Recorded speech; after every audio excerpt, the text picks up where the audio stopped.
So in the studio today, we've got the Blackwidow V4 Pro 75%. This is one of Razer's most compact, customizable and premium keyboards that they offer. Now, I have been using the V3 Mini Pro on my mobile setup, and I absolutely love this keyboard. It's been really solid, it's wireless, good backlighting, and a great feeling keyboard. But this one has so many features that I just had to get it in to upgrade it. So let's just unbox it and we'll take a look around. So we've got the keyboard itself. I'll get it out of the box. Oh, that's nice and heavy.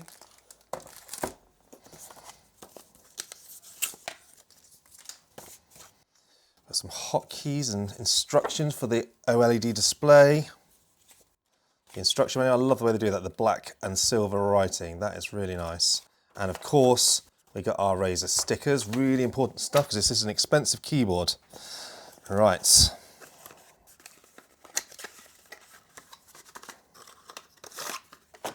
We get our, so here is the USB-C to USB-A charging cable, or if you do want to run it wired. And so here is our Razer keycap and switch puller, because not only can we change the keycaps, but we can change the switches on this board as well. There's also a lot of sound dampening and a lot of decent features on this keyboard, so it should be a really good sounding board, like the other premium keyboards that I normally test on the channel. So here is the 4 kHz dongle, but the keyboard is also can be run wired or via Bluetooth, and it is hyperspeed, so you can probably connect it to another hyperspeed dongle if you preferred. And that, I believe, oh, hold on, no, wrist rest.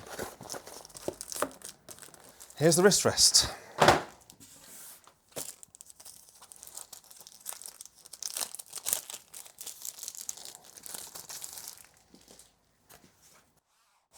It's got a nice texture to it.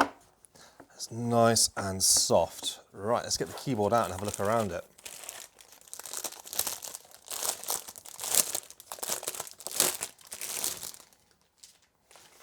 Okay.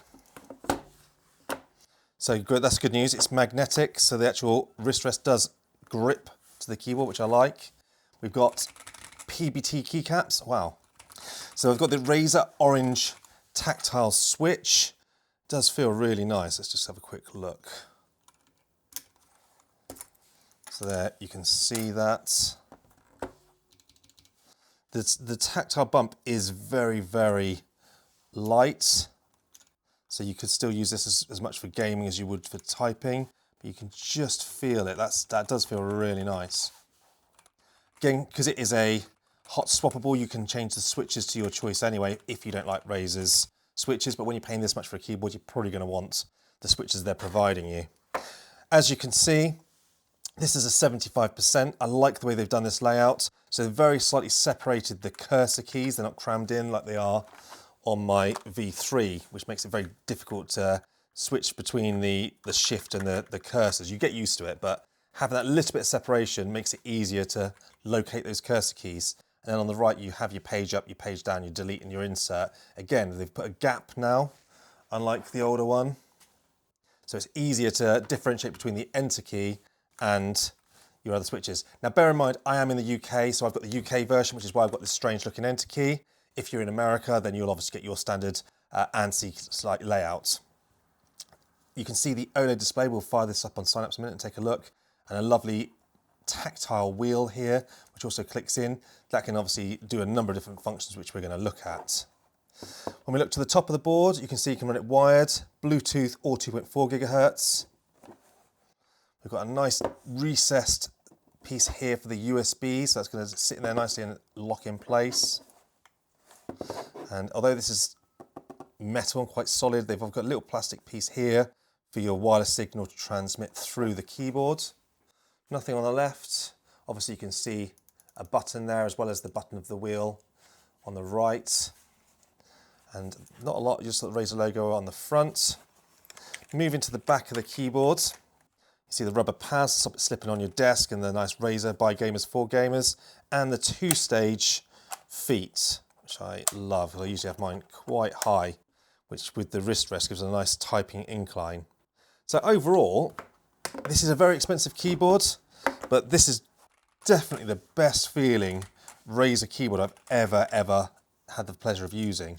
Normally I shy away from reusing Razer keyboards because the sound and the feel, this feels incredible. And I know the original V4 felt incredible, but this Pro version, that is lovely.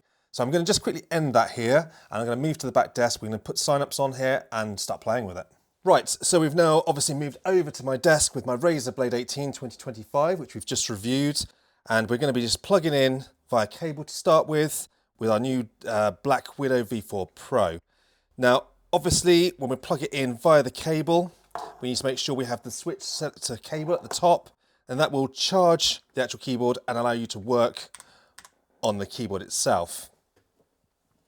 It instantly comes up in my signups for, which I've obviously already got on my Razer Blade 18, but if you haven't got signups installed, it will automatically prompt you to install signups for. So here it is showing up, and you can see the battery is charging, and I'm at 80%. Now, once your battery's charged, you can just unplug the actual keyboard itself and plug into the 4K dongle, and then use that for the wireless. You will need to switch it to 2.4 gigahertz now. And there you go, you see that's turned on. I'm now connected wirelessly through the dongle. So let's go back to our keyboard. So you can see here, this is the 4 kilohertz dongle. It's now lit up and I am connected to the keyboard. But this is a hyperspeed keyboard, so I could connect to my existing hyperspeed dongle from my hyperspeed mouse. That's a really nice feature with this range, because obviously if on a laptop, this is going to be quite bulky to be sort of carrying around with you when you're using it on the go. Obviously a lot of people will just buy this and use it on their desktop, and therefore that is a really good way of doing it, because you can obviously connect wirelessly. Then when you need to charge the keyboard, you pop your cable out, pop it into the keyboard, and you're still up and running. So now we can see we've plugged that 4 kilohertz dongle in. First thing you'll notice is that the polling rate, that now goes up to 4 kilohertz. But running it at that 4 kilohertz is going to eat into your battery life. So bear that in mind. It's got 4,000 milliamp battery. I personally, on a keyboard, I don't think that 4,000 hertz is going to be that noticeable. So I personally would keep it at 1,000 or even 500 if you're just a bit of work. That's still responsive enough. Personally, unless you're an esports player, you're not going to see a difference.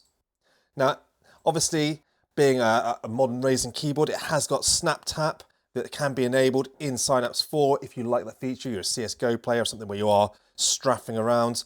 Personally, I'm more of a strategy player. I don't really use that feature, but it's nice to see that it's there.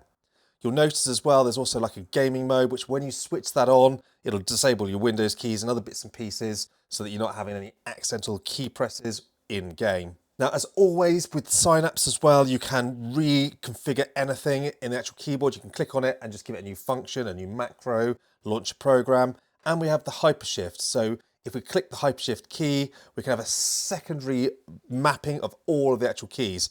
Really useful feature with these keyboards and the mice.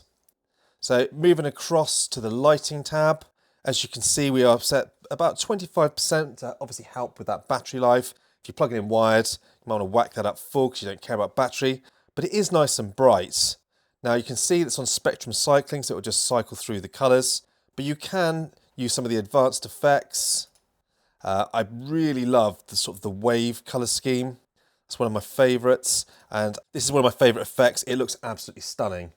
Now, as you can see, I've got the fire on the actual keyboard and then just the wave on my Razer Blade, but being obviously Cypress, you can set it all the same, and you can set bespoke color schemes. So let's put that back to the wave to match my actual Razer Blade. Now, before we move to the actual typing experience, I want to just quickly talk about the OLED screen. This is a really nice little feature. Now, by default, it will be set to volume control, so rolling the wheel up and down will adjust your volume, and a press in will mute. Really nice feature. When it's not in use, it'll have a nice little animation. You can change all of those in the Synapse software, but the other button here will switch between, or let you toggle between the different things, like switching apps. So you've got an app switcher here, OLED brightness. So we can see we've got volume control, track selector, OLED brightness, lighting brightness, switching app, zoom. There's others, track jogging, scroll vertical, scroll horizontal, and you could add more. You can have as many as you want selectable via the button, and anything you know you're not going to use, you can just untick and that will take it off the actual keyboard itself. So this is a really lovely feature. I really like the volume control, and also the app switcher is very good, but you could set things up the particular apps you're using. If you're a creative, or maybe even for a game, you might be able to find a use for that. Now, if we go to the OLED tab, there's a number of different customizations features in here as well as the screen brightness can be set within Synapse as well as the actual wheel.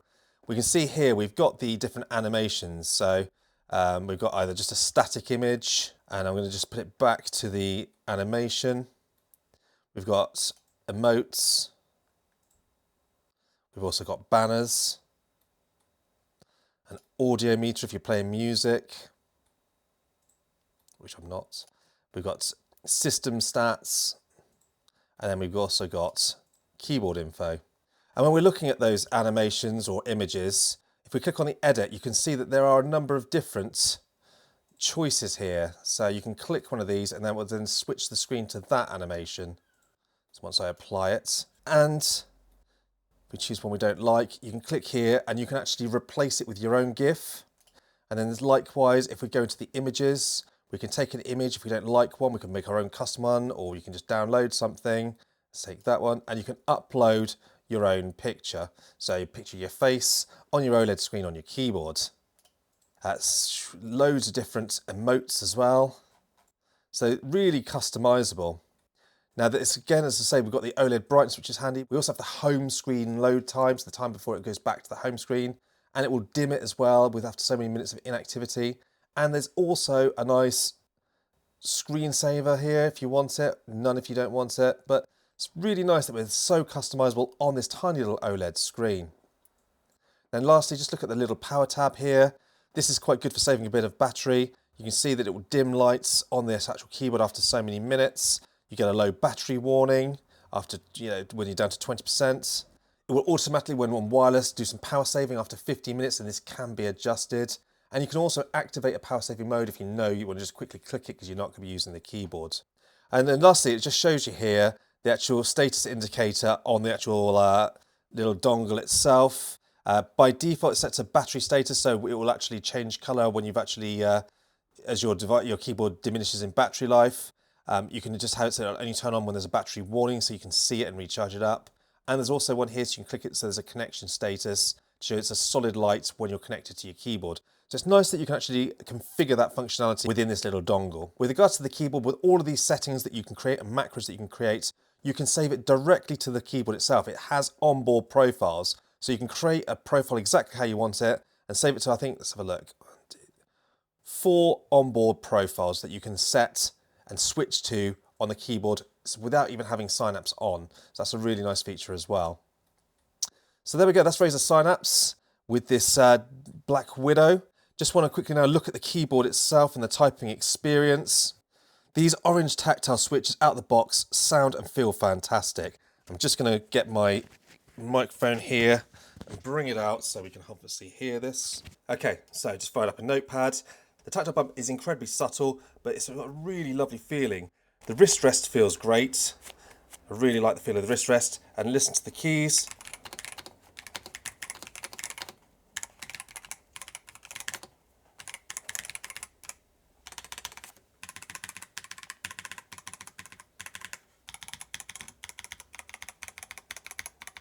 Now I'm really bottoming those out.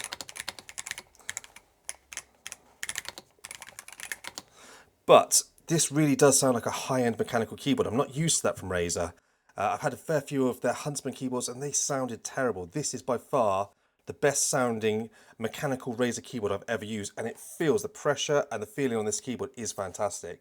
They really have spent a lot of time sort of honing the actual sound and the feel of this one. It is an expensive keyboard, but if you buy a different sort of custom mechanical keyboard, you're talking at the similar sort of price anyway, plus you get this amazing OLED display. So there we go, that's the Blackwidow V4 75% Pro.